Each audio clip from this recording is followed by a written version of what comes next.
Who is my neighbour? എൻ്റെ അയൽക്കാരൻ ആരാണ്? നിങ്ങളുടെ അടുത്തിരിക്കുന്ന ആളിനോട് വേണമെങ്കിൽ ചോദിക്കാം, ആരാണ് നിങ്ങളുടെ അയൽക്കാരൻ? നിങ്ങളുടെ അടുത്തിരിക്കുന്ന ആളാണോ നിങ്ങളുടെ ശരിക്കുള്ള അയൽക്കാരൻ, അയൽക്കാരി? നിങ്ങളുടെ ഇടതോ വലതോ മുൻപിലോ പുറകിലോ ഇരിക്കുന്ന വ്യക്തിയാണോ നിങ്ങളുടെ ശരിക്കുള്ള അയൽക്കാരൻ? നിങ്ങൾക്ക് തന്നെ ചിന്തിക്കുകയും ചോദിക്കുകയും ചെയ്യാം. അതോ നിങ്ങളുടെ വീടിനടുത്ത് താമസിക്കുന്ന ആളാണോ? അവിടെ വീട് വെച്ച് നിങ്ങളുടെ പ്രോപ്പർട്ടിയുടെ അടുത്ത് താമസിക്കുന്ന വ്യക്തി, ആ കുടുംബമാണോ നിങ്ങളുടെ അയൽക്കാർ? അല്ല, നിങ്ങളോടൊപ്പം സ്കൂളിൽ പഠിക്കുന്ന, കോളേജിൽ പഠിക്കുന്ന, ജോലിയിൽ നിങ്ങൾക്കൊപ്പം ജോലിയിൽ ചെയ്യുന്ന, ബിസിനസ്സിൽ നിങ്ങളോടൊപ്പം വർക്ക് ചെയ്യുന്ന വ്യക്തിയാണോ? നിങ്ങളുടെ ഭാഷ സംസാരിക്കുന്ന ആളാണോ? അല്ലെങ്കിൽ നിങ്ങളോടൊപ്പമുള്ള സ്കിൻ ടോണുള്ള വ്യക്തിയാണോ നിങ്ങളുടെ അയൽക്കാരൻ? നിങ്ങളെപ്പോലെ കാണാൻ തോന്നുന്ന, നിങ്ങളെപ്പോലത്തെ ഭാഷ സംസാരിക്കുന്ന, നിങ്ങൾ കഴിക്കുന്ന ആഹാരം കഴിക്കുന്ന, നിങ്ങളുടേതായ അതേ സംസ്കാരം ഉള്ള ഒരു വ്യക്തിയാണോ നിങ്ങളുടെ അയൽക്കാരൻ? അതോ അതിനേക്കാൾ അപ്പുറമായി ദൈവവചനത്തിൽ നിന്ന് മറ്റെന്തെങ്കിലും അർത്ഥം ആ വാക്കിന് ദൈവമായ കർത്താവ് ഉദ്ദേശിക്കുന്നുണ്ടോ? നമുക്ക് ദൈവവചനത്തിലേക്ക് തന്നെ തിരിയാം.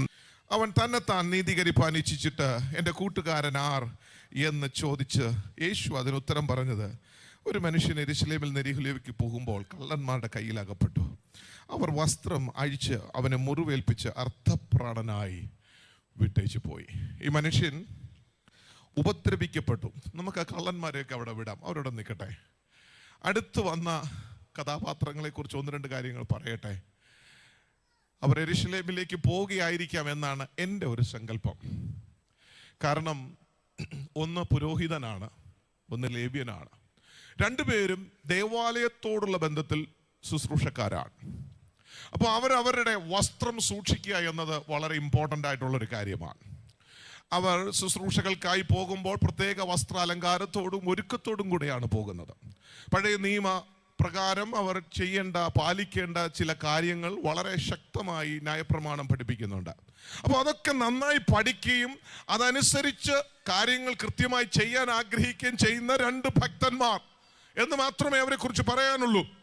അവർ തെറ്റായി ഒന്നും ചെയ്യുവാൻ ആഗ്രഹിച്ചില്ല എന്നതും നമ്മൾ ഇന്നത്തെ ഭാഷയിൽ പറഞ്ഞാൽ they go by the book. അവർ പ്രമാണം വിട്ടൊന്നും പോകുന്നവരല്ല, പ്രമാണത്തിനകത്ത് നിൽക്കാൻ ആഗ്രഹിക്കുന്നവരാണ്. അങ്ങനെയുള്ള ഭക്തന്മാർ ഇന്നുമുണ്ട്, അന്നുമുണ്ടായിരുന്നു. അവർ പറഞ്ഞു, ഈ മനുഷ്യൻ അർത്ഥപ്രാണനായി കിടക്കുകയാണ്.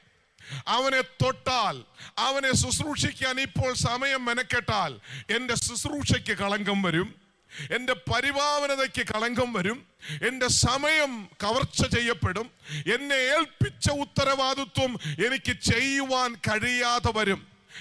ഇതിനകത്തൊരു മെസ്സേജ് ഉണ്ട്, അതുകൂടെ ഞാൻ പറഞ്ഞിട്ട് മുൻപോട്ട് പോകട്ടെ. പ്രിയരെ, നമ്മൾ വിചാരിക്കുന്ന, നമ്മൾ ന്യായീകരിക്കുവാൻ ആഗ്രഹിക്കുന്ന, നമ്മെ തന്നെ സ്വയം നീതീകരിക്കാൻ നമ്മൾ ഇഷ്ടപ്പെടുന്ന വിധത്തിലല്ല ദൈവം പ്രസാദിക്കുന്ന കാര്യങ്ങൾ ഇരിക്കുന്നത്.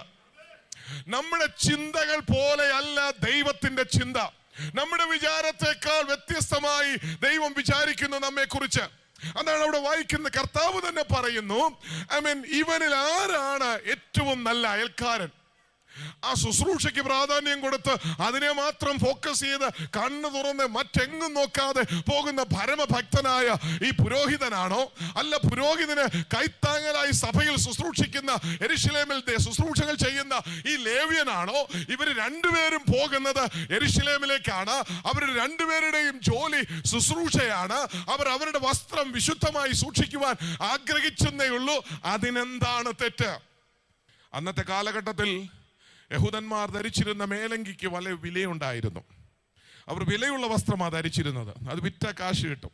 അതുകൊണ്ട് കള്ളന്മാർ അതും ഊരിക്കൊണ്ടുപോയി. അവന്റെ മേൽവസ്ത്രം ഊരി അവനെ അർത്ഥനഗ്നനും അർത്ഥപ്രാണനുമാക്കി, അവനെ തല്ലി അവശനാക്കി മരണത്തോട് മല്ലടിച്ച് ഹി ഈസ് എ മെസ്.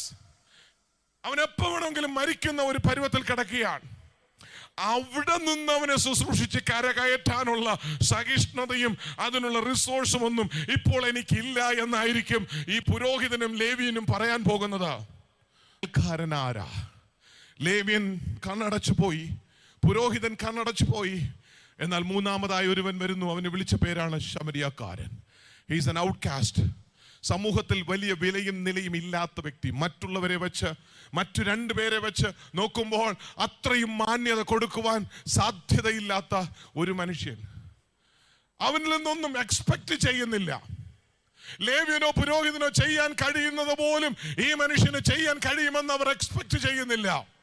അവനൊരു സാധാരണ വഴിയാത്രക്കാരൻ മാത്രമായി, അവൻ ഒന്നും ചെയ്യില്ല എന്ന് ചിന്തിക്കുമ്പോഴാണ് അവന്റെ വാഹന മൃഗത്തിൽ നിന്ന് ഇറങ്ങി ഈ അർത്ഥപ്രാണനായി കിടക്കുന്ന മനുഷ്യനെ നോക്കി അവന്റെ കഷ്ടതയും നിസ്സഹായതയും കണ്ടവനെ ശുശ്രൂഷിച്ചു. അത് കഴിഞ്ഞ് അവനെ എടുത്തടുത്ത സത്രത്തിൽ കൊണ്ടുപോയി അവന് വേണ്ട ശുശ്രൂഷകളെല്ലാം ചെയ്തനന്തരം അവിടെ നിന്ന് മുൻപോട്ട് പോകുമ്പോൾ അവനൊരു കാര്യം ചെയ്തു. അവൻ കുറച്ച് പണം കൂടെ സത്രക്കാരന് കൊടുത്തു. എന്നിട്ട് പറഞ്ഞു, എന്തെങ്കിലും അധികം ചെലവായാൽ വീണ്ടും ഞാൻ മടങ്ങി വരുമ്പോൾ ഞാൻ തന്നുകൊള്ളാം. And I put responsibility in him. And I take responsibility of all the things that you are going to spend on this man. കാരണം എന്നാന്നറിയാമോ? He is very serious about it. നിങ്ങൾ ആരോ ആയിക്കൊള്ളട്ടെ, നിങ്ങളുടെ കുടുംബ പശ്ചാത്തലം എന്തോ ആയിക്കൊള്ളട്ടെ, നമ്മൾ തമ്മിൽ ആദ്യം കാണുക ദൈവമക്കളെ, നമുക്ക് തമ്മിൽ പരിചയമൊന്നുമില്ല, ദൈവസ്നേഹത്തിലാണ് നമ്മൾ ഒന്ന്, സഹോദരങ്ങൾ എന്ന വിശ്വാസത്തിലാണ് ഞാനിവിടെ നിൽക്കുന്നത്. പക്ഷെ നിങ്ങളോട് ആരോടെങ്കിലും ഇന്ന് പകൽ പരിശുദ്ധാത്മാവ് ഇടപെടുകയാണെങ്കിൽ ഞാൻ സന്തുഷ്ടവാനാണ്. ദൈവത്തിന് സ്തോത്രം. When he puts money in it, he is very serious about it. നമ്മൾ സീരിയസ് അല്ലാത്തൊരു വിഷയത്തിൽ പൈസ ഇറക്കത്തില്ല, അല്ലേ? നമ്മൾ വളരെ സീരിയസ് ആണെങ്കിൽ നമ്മൾ ആ വിഷയത്തിൽ പൈസ ഇറക്കത്തുള്ളൂ. ഈ ശമരിയക്കാരൻ ഈ മനുഷ്യനോടുള്ള കാര്യത്തിൽ, അവന്റെ രക്ഷയുടെ വിഷയത്തിൽ വളരെ സീരിയസാ. ഇന്ന് രാവിലെ എനിക്ക് നിങ്ങളോട് ചോദിക്കാനുള്ളത്, നിങ്ങൾ ദൈവിക വിഷയങ്ങളിൽ എത്രത്തോളം സീരിയസാ? നിങ്ങൾ ആരാധന വിഷയങ്ങളിൽ എത്രത്തോളം സീരിയസാ? നിങ്ങളുടെ സമയം, നിങ്ങളുടെ ആരോഗ്യം, നിങ്ങളുടെ സമ്പത്ത്, നിങ്ങൾ അതിനകത്ത് വയ്ക്കുന്ന ആ ട്രസ്റ്റ്, അതെല്ലാം അതിനൊരു കാരണമാണ്.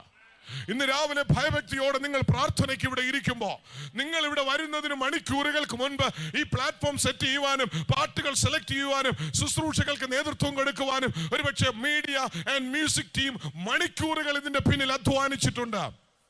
ആമേൻ. ഇവിടെ വന്ന് പായിട്ടവർ, തൂത്തവർ, വൃത്തിയാക്കിയവർ, ബാത്റൂം ക്ലീൻ ചെയ്തവർ, ഒരു ആരാധനയ്ക്ക് വേണ്ടി സംവിധാനങ്ങളൊക്കെ ഇതിന്റെ പിന്നിൽ നിന്ന് ചെയ്തവർ, ഒരുക്കിയവർ. നിങ്ങളത് ചെയ്യുന്നത് ശമ്പളത്തിന് വേണ്ടിയല്ല, നിങ്ങളത് ചെയ്യുന്നത് നിങ്ങൾക്ക് അപ്രിസിയേഷൻ കിട്ടാൻ വേണ്ടിയല്ല. നാം ദൈവ സ്നേഹത്തിലാണ് ചെയ്യുന്നേ. Because I'm very serious about it. Praise the Lord. സ്തോത്രം. സതീഷ് പാസ്റ്റർ പ്രാരംഭത്തിൽ പറഞ്ഞു, ഞങ്ങളൊക്കെ സ്റ്റെൻ ക്ലബിലുള്ളവരാ, ഒരേ ക്ലബ്ബാ. 5 അല്ലേ, 5 സ്റ്റെൻഡ് ഒക്കെ ഇട്ടിട്ട് ഇവിടെ ഈ മൈക്കും പിടിച്ച് മണിക്കൂറുകൾ നിർത്താതെ ശബ്ദമെടുത്ത് സുവിശേഷം പ്രസംഗിക്കുമ്പോൾ, ദൈവസ്നേഹം പറയുമ്പോൾ, ഞങ്ങളുടെയൊക്കെ ഡോക്ടേഴ്സ് പറഞ്ഞു എന്നാന്നറിയാവോ?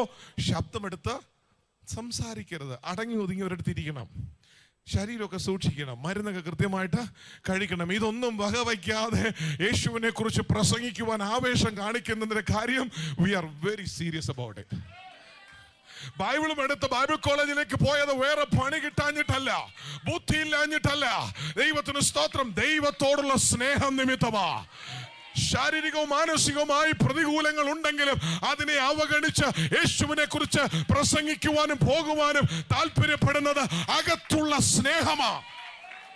ഇന്ന് പകൽ പാടുന്ന, ആരാധിക്കുന്ന ദൈവസഭയോട് ഞാൻ ഉറക്കെ വിളിച്ചു പറയുന്നു, നിങ്ങളിൽ സ്നേഹം വർദ്ധിക്കട്ടെ.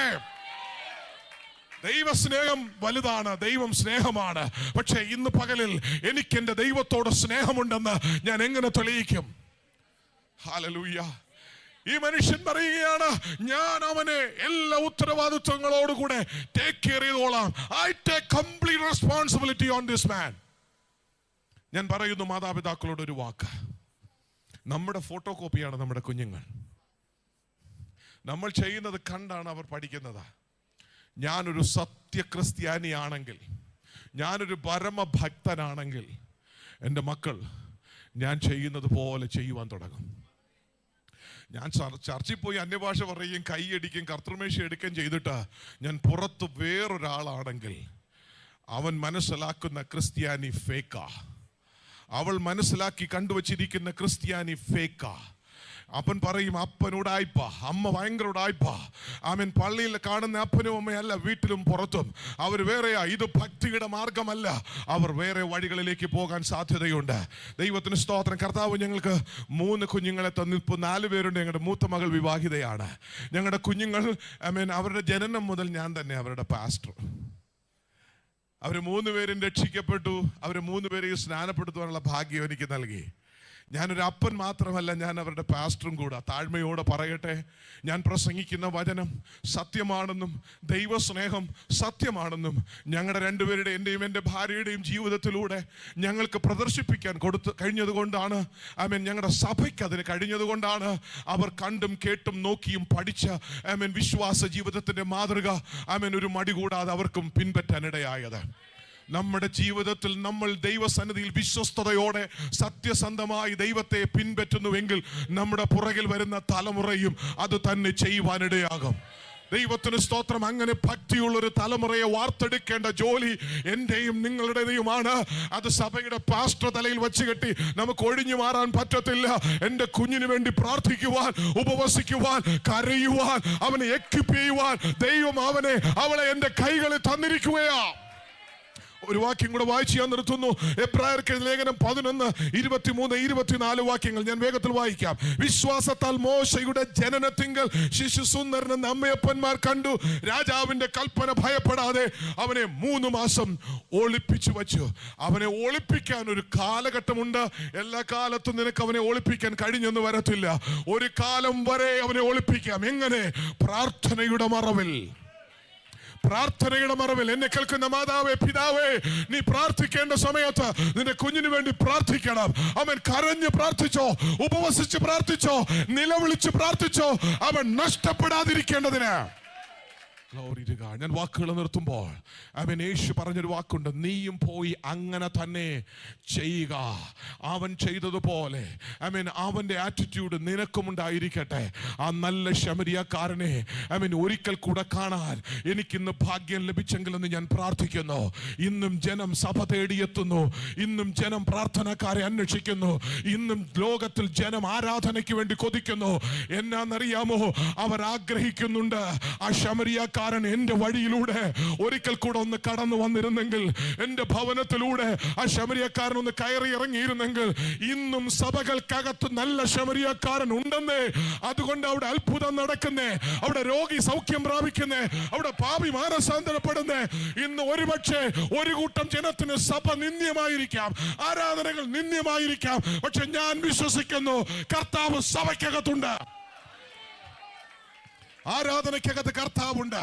ആരാധിക്കുന്ന ജനത്തിന്റെ നടുവിൽ കർത്താവുണ്ട്. ഇന്ന് രാവിലെ ഇവിടെ വന്നത് ആ നല്ല ശമരിയക്കാരനെ കാണാനാ. അവൻ ഒരിക്കൽ കൂടെ ഈ സഭ വിസിറ്റ് ചെയ്തെങ്കിലെന്ന് എത്ര പേർ ആഗ്രഹിക്കുന്നു. കർത്താവേ, എൻ്റെ കുടുംബം ഒന്ന് വിസിറ്റ് ചെയ്യണമേ എന്ന് എത്ര പേർ ആഗ്രഹിക്കുന്നു. എൻ്റെ സഭയൊന്ന് വിസിറ്റ് ചെയ്യണമേ എന്ന് എത്ര പേർ ആഗ്രഹിക്കുന്നു.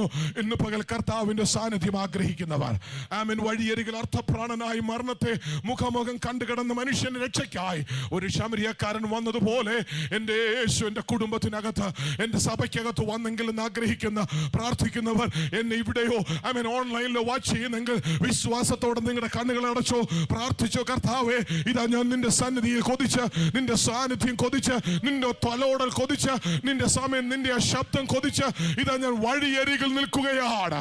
അർത്ഥപ്രാണനായി ഞാൻ നിൽക്കുകയാണ്. അനേക നിന്ദകൾ ഞാൻ ഏറ്റുവാങ്ങി കഴിഞ്ഞു. ഉപദ്രവങ്ങൾ ഞാൻ സഹിച്ചു കഴിഞ്ഞു. എന്നെ നാണം കെടുത്തിയവർ, എന്നെ നിന്ദിച്ചവർ, എന്നെ പരിഹസിച്ചവർ എന്റെ ചുറ്റുമുണ്ട്. ഞാനിതാ നിന്നിലേക്ക് കണ്ണുകളെ ഉയർത്തുന്നു. ഞാൻ സ്വർഗത്തിലേക്ക് എന്റെ കണ്ണുകളെ ഉയർത്തുന്നു. ശമരിയക്കാരൻ ഇതാ എന്റെ അരികിലേക്ക് ഇറങ്ങി വരികയാണ്.